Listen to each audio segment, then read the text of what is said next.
Okay, I've picked a root person, and now we're going to add this person's name to the index. Now, the index has this blank spot over here for a name. If you just click on it, nothing happens. It's not a text box, it's just a blank spot. So what we need to do is we need to put our own text in. Now, you can come over here and use this to add a text box if you want. I personally think that it's a lot easier to just grab some text that's already on the page and copy it. So I'm going to select this text that says name. I'm going to use a keyboard function to copy it. For me, that's Command C because I'm using a Mac. And then I'm going to, unselect that and then just hit paste. And I'm going to move this down here and it's going to give me these guides automatically. And you see these guides tell me that it's exactly in the middle and it's lined up with the text above it. And now when I double click on that, it's going to turn into text that I can type on. Now, it's up to you how you want to format the names in your index. If you'd like to do surname first, followed by their first name, whatever you want to do.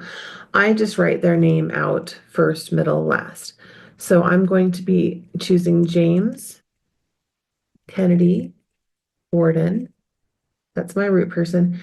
And then this is a personal preference, but I like to put born and then their birth year in parentheses because especially with male ancestors who have the same name as their sons or their fathers, I like to be able to see, okay, this is this person's name, but this is the year they were born. Because sometimes you'll have three names, in a row for generations, but they're all, of course, born different years. And there we have added a person to the index. That is the root person. And now I know that James Kennedy Gordon is index number 1 in my book. Now, to add more names, I'm basically just going to do the same thing. I'm going to know, okay, so do I know who James Kennedy Gordon's father is? Because you can see number 2, father, and then there's a little hint underneath it, the parent of number 1. So this is looking for the father of James Kennedy Gordon, the parent of James Kennedy Gordon. I'm going to copy this, and then I can just do the same thing that I did before, where I line it up, and then I can type in John Alexander Gordon, who was born in 1861. And now I know that John Alexander Gordon is index number 2. I am going to do that to fill in the index of all the people that I know, following this direct line and following these hints. Once I have, index number 2, who is John Alexander Gordon, I can come down here, paternal grandfather.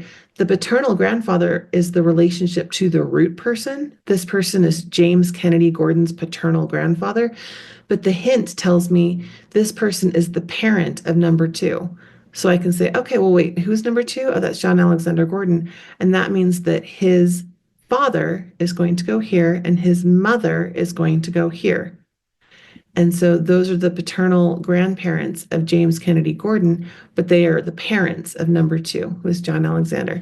I will just note really quickly, if you have a couple or multiple couples in your family tree who are not traditionally gendered, it's really easy to just click on these and you can change that to whatever you want. I have it pre-filled in as traditionally gendered because that's what most people are looking for.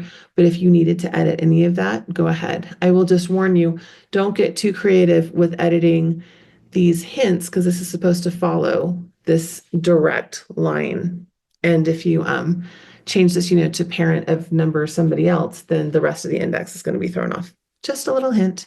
But there, now you know how to add names to the index. So we can start doing that, and then we can move on to filling in the pages.